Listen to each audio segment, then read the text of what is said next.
Hi everybody, welcome to Drag Racing's Golden Era. Tonight we bring you a special episode on the history of Gainesville Raceway. Now, we had a great opportunity, went down to Gainesville with some media credentials and did some interviewing and captured what turns out to be maybe the best interview we've ever done. I had the privilege of being in the trailer with Darrell Gwynn and Mike Couch, who, as you know, are old enough to have been at the first race at Gainesville, at the first Gatornationals, which was not the first race, by the way, at Gainesville, but the first national event in 1970 at Gainesville. And that interview was outstanding. We also got a hold of Jim Walther, tracked him down at his home, and had him say a few words about it, too. So it's going to be a real special treat coming up.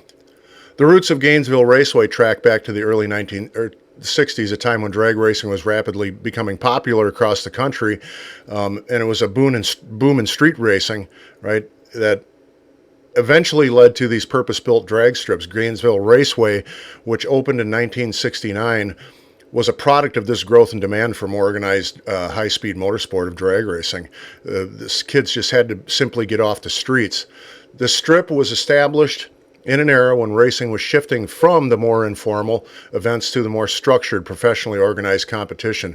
Prior to the construction of Gainesville Raceway, many Florida residents and racing enthusiasts would take their vehicles to the public back roads. But these impromptu races lacked regulation, organization, safety, you name it. They just were dangerous, and the police and the local people just didn't like it. In response, a group of local aficionados led by businessmen and motorsports enthusiast John M. Jack Fitzgerald secured land just outside Gainesville for development of a dedicated drag strip.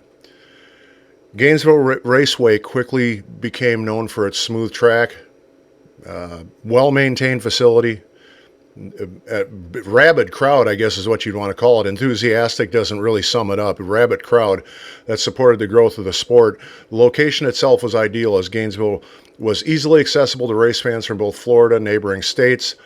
The raceway's design and construction were aimed at accommodating both local racers and national events and setting the stage for future developments, which has all come true over the history of this.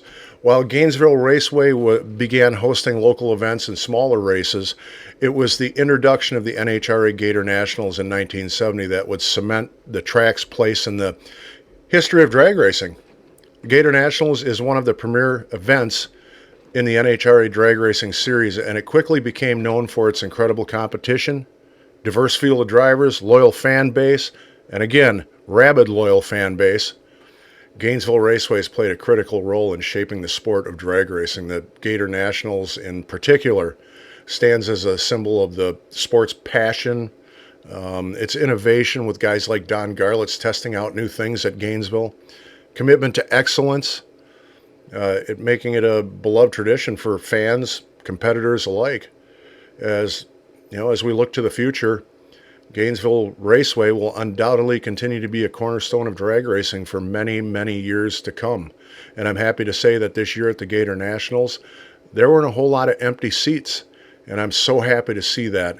So you go to Arizona also this year, and you saw full stands, and it's good to see that people are still showing up to these national events and keeping the sport alive that I love so much.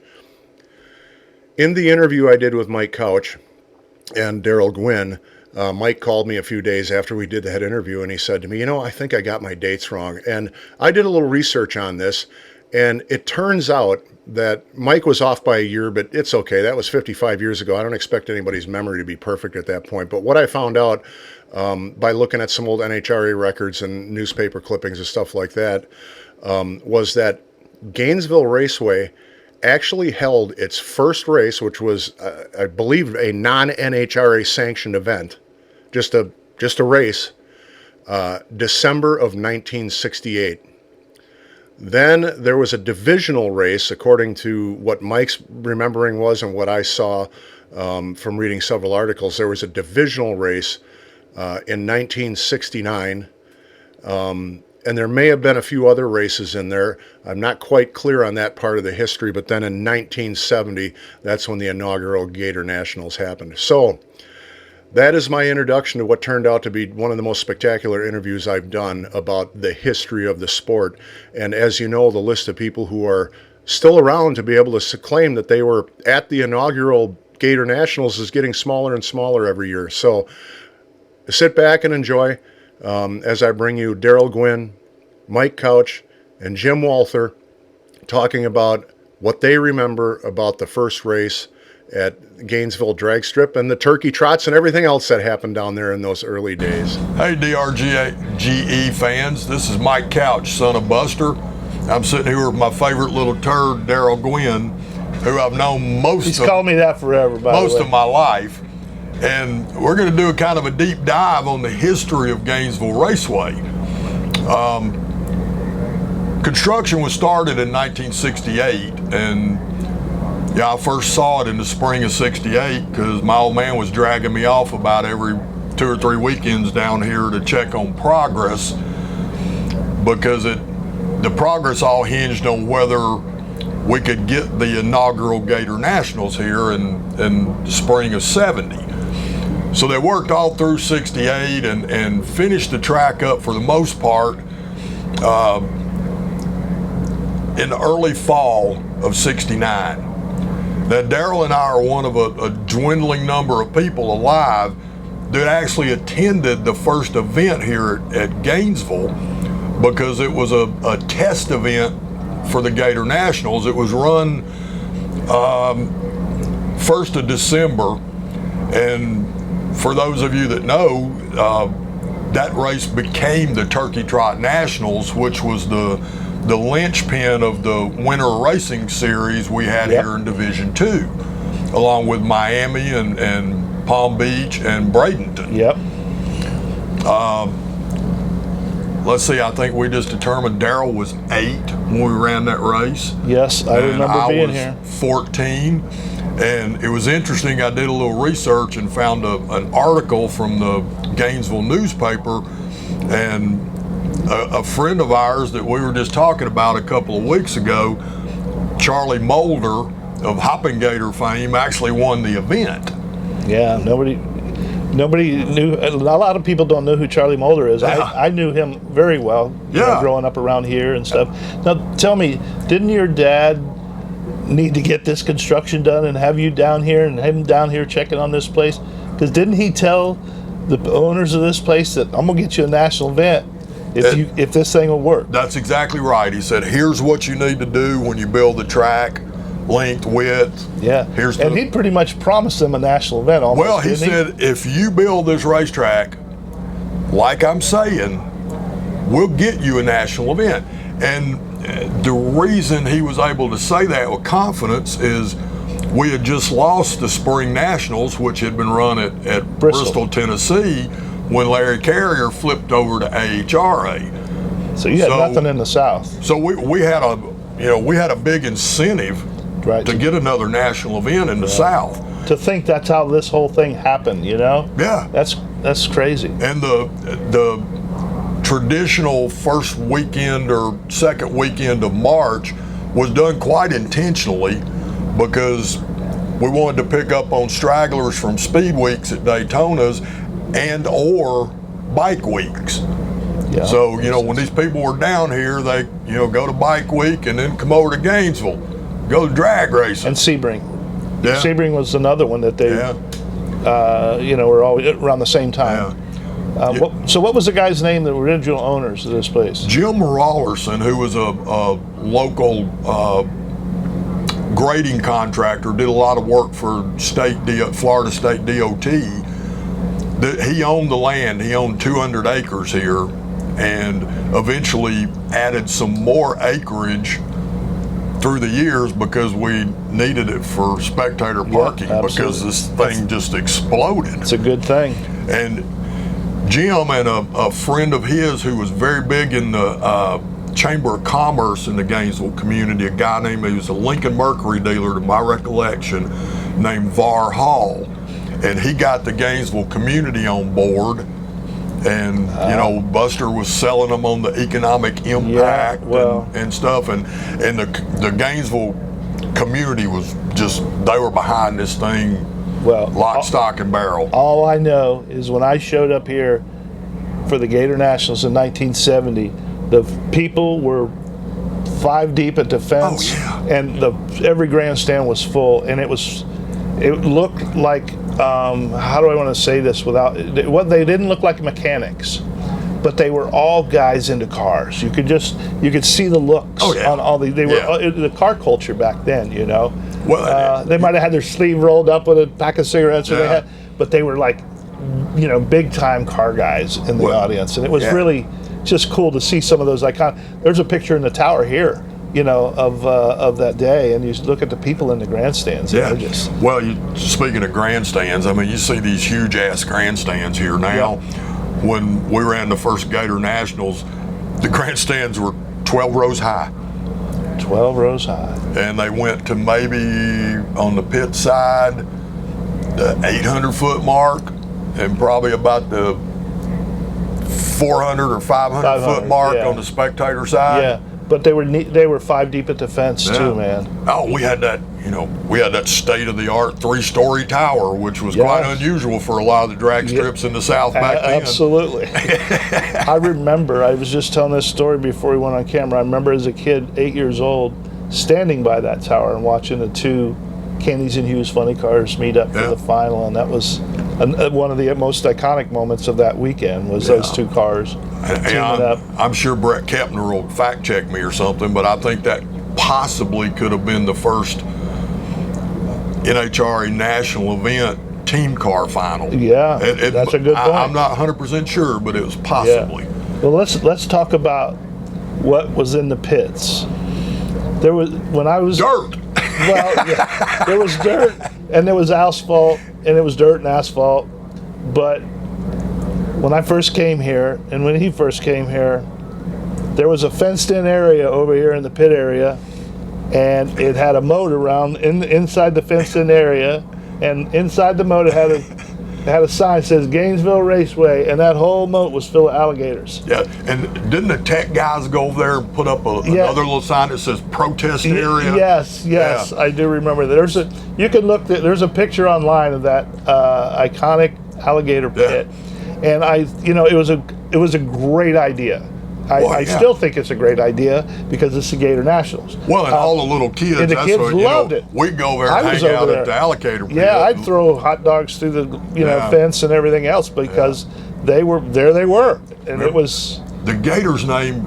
I'm pretty sure it was Alfred. Alfred sounds. And Alfred only had 3 legs. Yes, I remember that. Well, at one of our division banquets, Jim Rawlerson, the owner of the track, gave Buster a pair of alligator cowboy boots. Oh, jeez. And he told him those were made out of Alfred's other leg.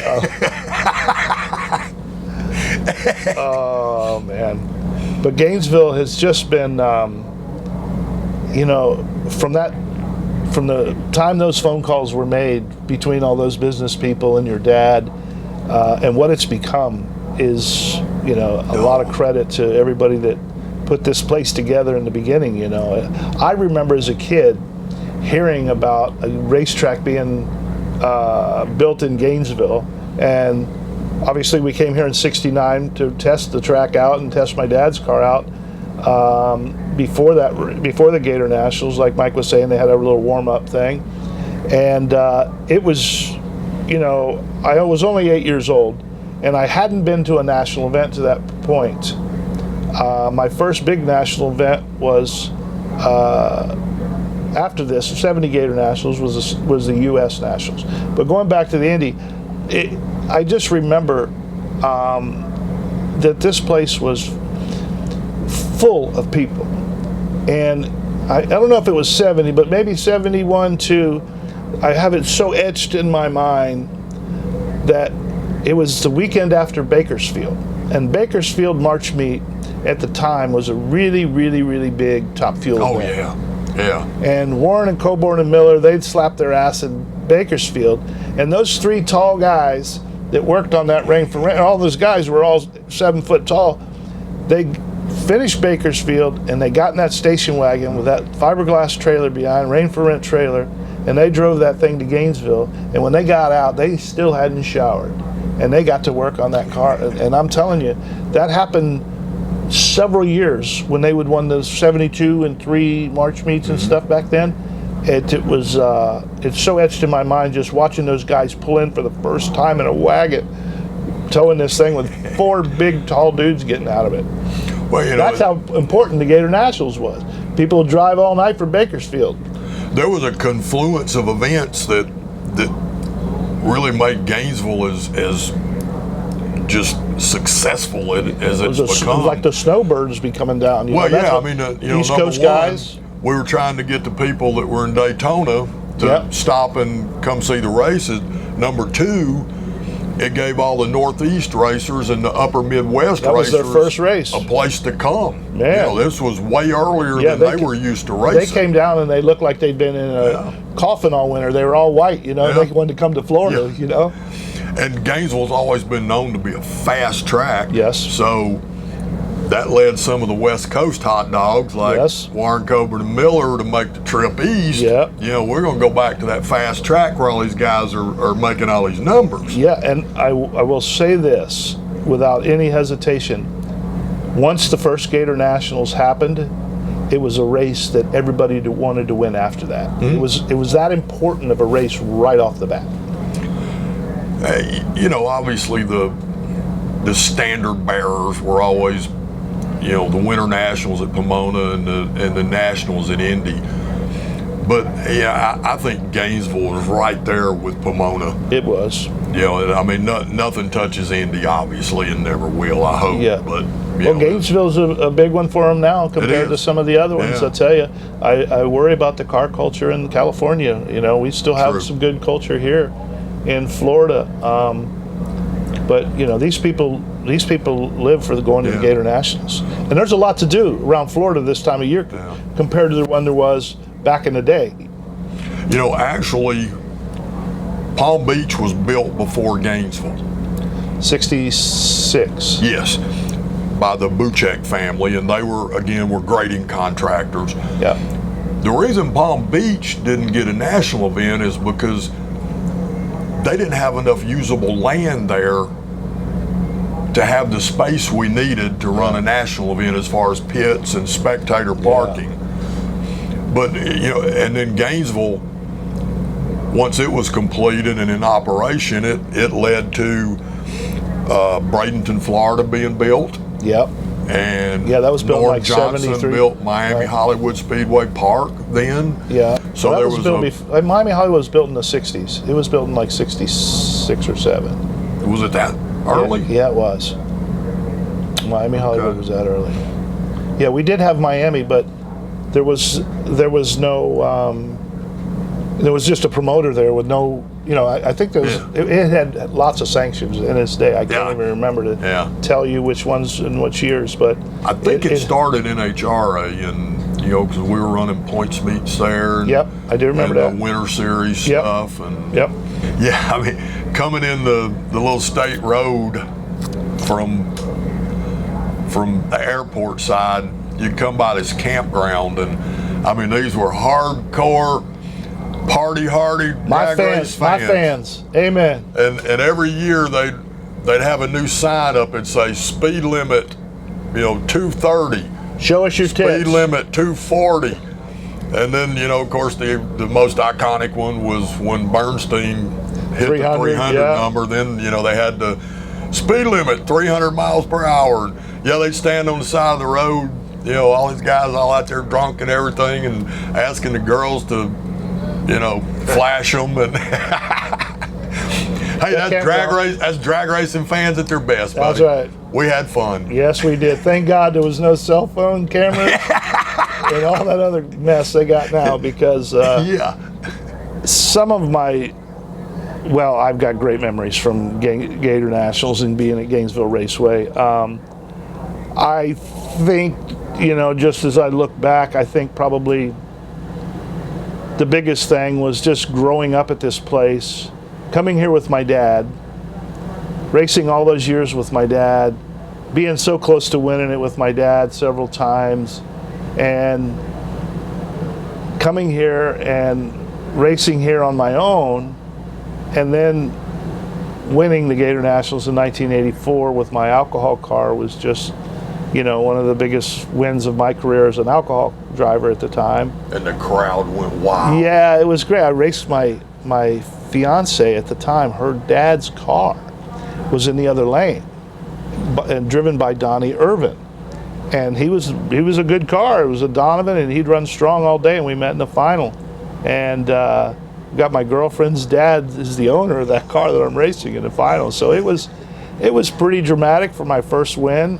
We were all, you know, celebrating at the end, but to come back and win it in Top Fuel, I always dreamed of that, to be really honest, because this is the one and the only race that all my high school buddies would come to, all my friends from home, anybody that had anything to do with my career would come here and support us. And you know, there was just so many people you knew that you wanted to do so good in front of them, you know, and for all that they'd done for me, you know, and you want to win it for them as much as you want it to win for yourself, you know. But being able to win the race in front of all my buddies, and that was the highlight, you know, and and when we were done with the winner's circle, my first year when we won this race with a Top Fuel car, when we were done with the winner's circle hats and everybody was done, I looked outside the winner's circle ropes, and there was so many people. And I started looking, and I knew every one of them. And I said, hold on, you know, the photographers are getting ready to put their stuff away. And I said, everybody come in here, and they all just ran in, and there was people hanging on the wing, hanging on the rear tire. I still have this picture, and there's like a couple hundred people in the winner's circle, and I knew every one of them. And it was probably 9 o'clock at night, and they all stayed. They all had to drive home that night. Hey man, how cool is that? It doesn't get any better than that. Nothing better than dreams fulfilled. Absolutely. And then coming back and doing it again in 90. You were probably just barely legal to drink a beer after that victory, weren't well, you? The truth of the matter was, the whole time I was sponsored by Coors, I drank as a teenager a little bit, but as soon as I started racing, I absolutely didn't take a sip of anything. Yeah. And I'll tell a little story here. I was very loyal to not drinking. Even with Budweiser, you know, we had enough beer to do whatever we wanted, you know. And I won Indy, and my Coors guy, the guy that I answer to at Coors, Steve Saunders, I can hear him now. Come on, Gwynn, take a sip. And I'm in the winner's circle, you know, we're all doing our whoop-la, you know, and I took a sip, and I got really lightheaded. I swear. Well, I hadn't eaten all day, you know, running the Indy, you know, and my first sip of beer, I got lightheaded, and I'm like, oh my God, Darrell, you are weak. And I said, no, I'm not taking up drinking after that. I felt it immediately. Yeah, I assume. Yeah, there's nobody that wanted to win this race more than me. It's Big Daddy. I mean, that guy. Oh yeah. This was his race. I like to call it my hometown race, but no, it was really his hometown race, and I was playing in his playground. So you were living rent free in his head too. Well, those were good days, but it was all. You know, we're great friends. There's a lot of water under the bridge. But it's all good, and we love each other. And you know, as a 12-year-old, the guy slept over my house, and he was in the next room. Him and Herb Parks were like in the next room. You know, it's like for a 12-year-old to have that guy in the next room. You know, it was. All my friends from school like see Big Daddy's trailer parked out front of our house. It's like, Big Daddy's trailer is at your house? Like, how does that happen? You know. Well, from what I understand, you know, y'all had lots of company there with. We did. With prominent race car trailers parked out on the street in front of your house. We actually did. We had a lot across the street that we cleared just because of that. The neighbors didn't get. No, the neighbors were fine with us because there was always action at our house. Yeah. And they knew the neighborhood was safe because our garage door was always up and we were always working on race cars. And sometimes, I remember the Blue Max, they were parked in my driveway right next to my semi back in the early 80s. So yeah, we've had a lot of visitors. Garlits, Jungle Jim came. Him and Pam came one night to my house. Talk about another one my friends wanted to line up for. He came over, probably 73 or 4, and showed my dad how to grind clutch discs to make the car go down the racetrack. Wow. All the time. So Jungle Jim was way ahead of his time. Yeah. Anyways, we're getting off subject of the Gatornationals, but that's okay. It doesn't matter who you are. If you're a drag racer, you've got Gatornationals in your win column. If you don't, you want it. Yeah, this is one of those races that, that's on the bucket list. Absolutely. All drag racers. Absolutely. And this isn't just because, I've won it. It's because some of the great in our sport and some of the greatest moments in our sport have been here at this place. Goes to show you, I'm the local boy, and I won 2 years in a row, and I never even made the top 5 or 10 reels here because there was so many other dramatic things that happened at Gainesville. So that ought to tell you something. Okay. So when Bernstein and Armstrong helped us with our engine combination mid-1986, we came right out of the barrel with that car running really, really fast, and it kind of blew a lot of people's minds. And the very first race we went to was Montreal, and we made our very first qualifying pass, and we came back to the pits, and Dick LaHaye, Frank Bradley, Connie Coletta, just only because I can't think of them all. They were all in our pit area waiting for that car to get back there because we just set the world on fire. It was the first run on the Bernstein-Armstrong combination. They're over smoking around. Yeah, so Garlits, he's over there too on his bicycle. And after Montreal, he wanted to start racing up against me every run. So at Englishtown, we got to Englishtown, and we ran 272 right out of the trailer, and he was next to us in the other lane. And he got out of his car, and he was cussing up a storm. Like a side I'd never seen of him, even my mom, my dad, mom was like, boy, he really was upset about something, Well, the reason why I was upset is he thought, because I ran 272 and he was somewhat could see me, that I didn't run 272 because he was next to me, so to speak. So he's like, no way. Anyways, so every run after that, this was before pairings happened in Top Fuel. Pairings as in qualifying. So when we'd go up there to qualify, in Englishtown, you can either go out the front of your trailer or the back of your trailer, where we were parked. So he was parked down about 10 trailers down, and we'd sneak out the back. And by the time we sneak out the back, one of my crew members was up there, he's cracking up, and he's like, and all of a sudden we hear this Dodge truck going through the gears. Now mind you, that Dodge truck that towed that car had like a 3 or a 4, 5 speed in it or whatever, it was on the floor. And he's going through the gears trying to catch us in the staging lane so he can park next to us. And old Big Daddy's hanging on trying to drive the car while Herb's hauling ass trying to catch us because we went out the backside, And that happened every run until the run he flipped over. And, I don't know. You use the term rent-free. I don't even know what all that means, but you were living rent-free as hell, brother. I think at that race that you may be correct because I saw a side of him that I'd never seen at the finish line, but it really started an intense rivalry from that point on. Well, yeah, we've got great news from the Miami project. We just signed a deal with Elon Musk, Neuralink.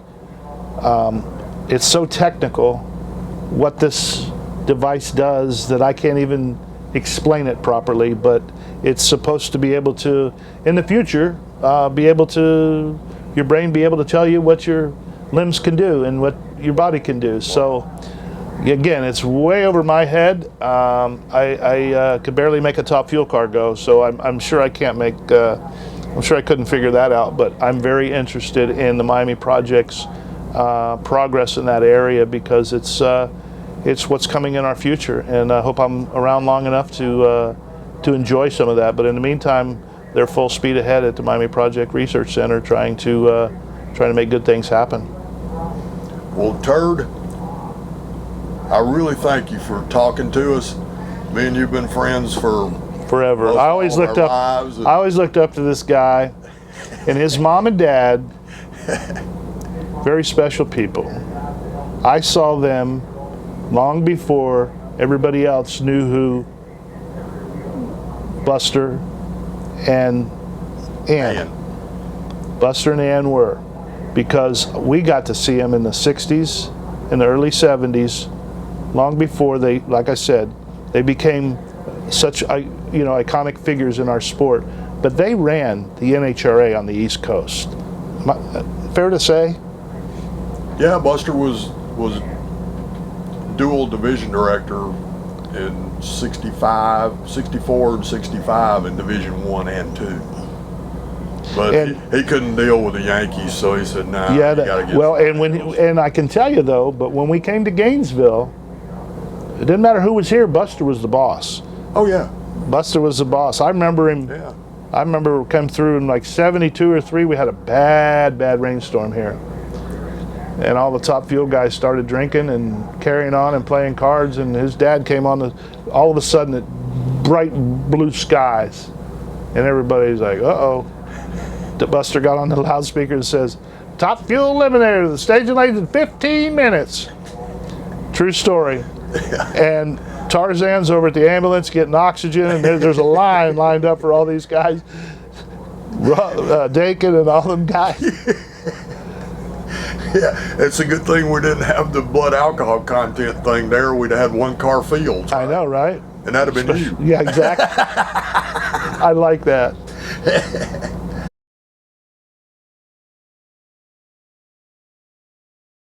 In the fall of 1969, they had the first meet ever at Gainesville Dragway. It was a fuel dragster meet. It was a Saturday and Sunday meet, and we got there probably Friday afternoon and pulled into that track, and they were still grading the pits and the parking lot. It was nothing like it is today. There was some stands, but not a whole lot of them. There was a fellow by the name of Jim Rollerson that was running the whole show there, and everybody called him Mr. Jim. And they owned a bunch of car dealerships in Gainesville, and he had to have a lot to do with it at that time. But he showed us around, showed us where the pits were going to be for us, showed us an alligator pond with the 4 alligators in it, and which was kind of a unique deal. Never seen anything like that before. And that was the Friday evening, and then we went back there Saturday for our show on Saturday and Sunday. I cannot recall how many fuel cars were there, but there was quite a few, because everybody up north was looking for some place to go in the early part of, or last part of November, but early, wintertime. So we had a pretty good show. I do remember that. And I don't know that that one was called a turkey trot or not, but it was at that time of year. Yes, every winter we went down there and did that, because it gave all of us from northern Ohio and the northern states some place to go in the wintertime and race. So many years I traveled from Ohio down to Florida to race in the wintertime. We're very successful down there in the wintertime, to be honest about it. I won it twice out of the 5 years. I won it first in 1970 with a front motored car. Then I won it again in 1972 with a back motored car. And those were some pretty doggone good races down there. For a 16-car show, we had 50, 60 top fuel cars there. I mean, Northeast, central, upstate central part of the country, as far away as Texas and Oklahoma, we used to get cars. I mean, we had a hell of a good show. 72, I was in a back motored car. That was the first year being a world champion in a back motored car.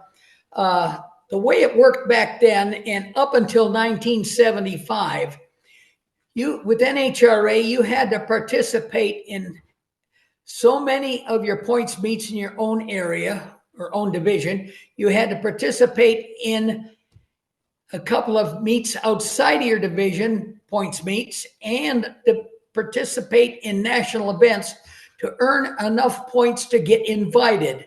Now, there was 16 cars from the East Coast and 16 cars from the West Coast, and that's how it was divided up.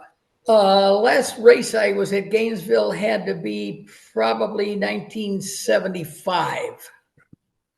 And another thing about Gainesville, that race every year, being it was in Florida at that time of year, brought crowds that you could not believe. The biggest national event ever held was in Gainesville, Florida. Gainesville was always a great place to race. The track was good. The track is long. Well, it ain't as long as it used to be because they're going so much faster, but it was long in its day. Let's put it that way. And I remember one of the first things we went to Gainesville, you had to watch yourself when you made a run at Gainesville. When you got down to the other end there, the first thing you did was shake the rattlesnakes out of your parachute pack, because we were warned of that because the snakes got out on the track and the hot asphalt to sun themselves. Well, it was always great because I always ran good against the old man. I believe my record's as good with him as his is with me. I beat him also. I mean, it was just another race for all of us. But one thing they need to remember about Gainesville back then is past the finish line, there kind of was no guardrails down there, and the trees came right up next to the track, and there was so many. I watched many funny cars burn up at that place, and I mean burn to the ground and catch the woods on fire, the trees on fire. It's a whole lot safer track now than it was back then. But here again, it was a state of the art back in the early 70s. The year Herman Peterson won the Gatornationals, we're all standing in the pits back there afterwards, and the beer is flowing pretty hard. And well, Herman's going to shoot one of those mercury vapor lights out, and he takes a 38 out and shoots it 5 times and nothing happens. And Marvin Graham's standing there. Marvin says, well, hell, Herman, if you're going to shoot the lights out, shoot it out. Reached in his truck underneath his mattress in the sleeper and pulls out a 44 Magnum and blows the damn light out, and it went down. And years later, we was fishing with Herman on his boat up in Alaska. There was T.C. Lemons, Herman Peterson, Steve Gibbs, myself, Marvin Graham on the boat. And TC looked at Gibbs. He says, good, Gibbs, remember how mad you were about that light getting shot out at Gainesville? And he goes, well, yeah. He says, well, everybody that's involved is standing right here.